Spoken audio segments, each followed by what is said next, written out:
It was one of those quiet evenings that seemed to stretch on forever, the kind that felt almost suspended in time.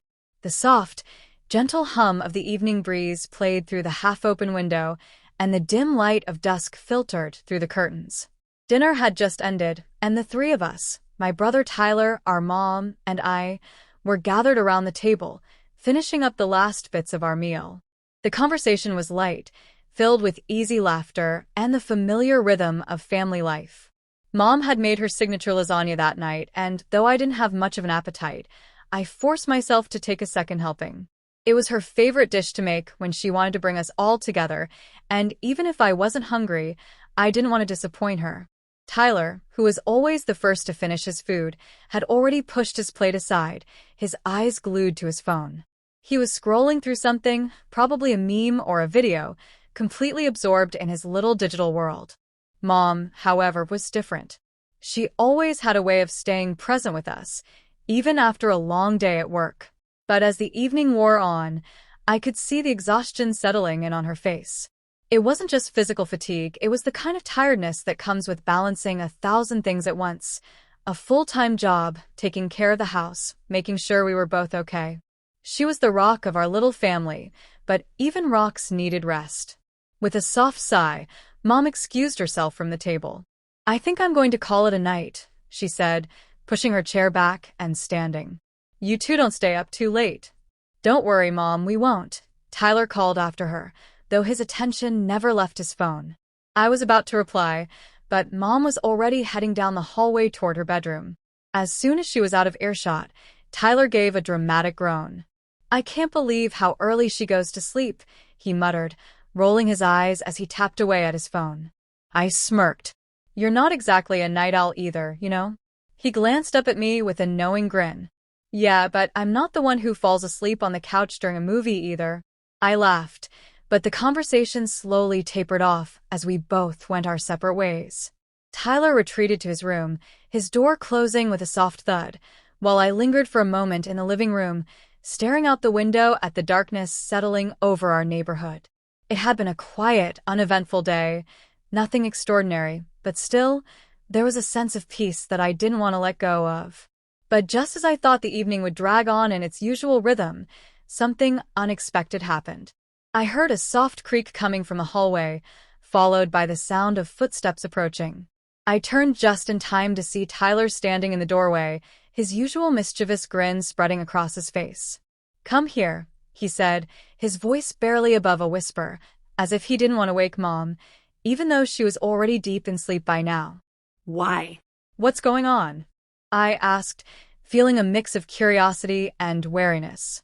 Tyler always had some kind of surprise up his sleeve, but I couldn't help but feel a bit suspicious. "Just come on," he urged, his grin widening as he stepped back and motioned for me to follow him. "I promise it's worth it." I raised an eyebrow but decided to go along with it. After all, Tyler had a way of making even the most mundane things seem like an adventure. I stood up and followed him down the hall, my footsteps soft on the carpet.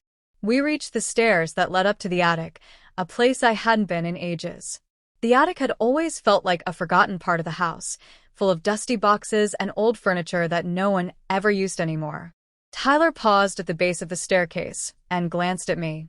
"You ever wonder what's up there?" he asked, his voice low and almost conspiratorial.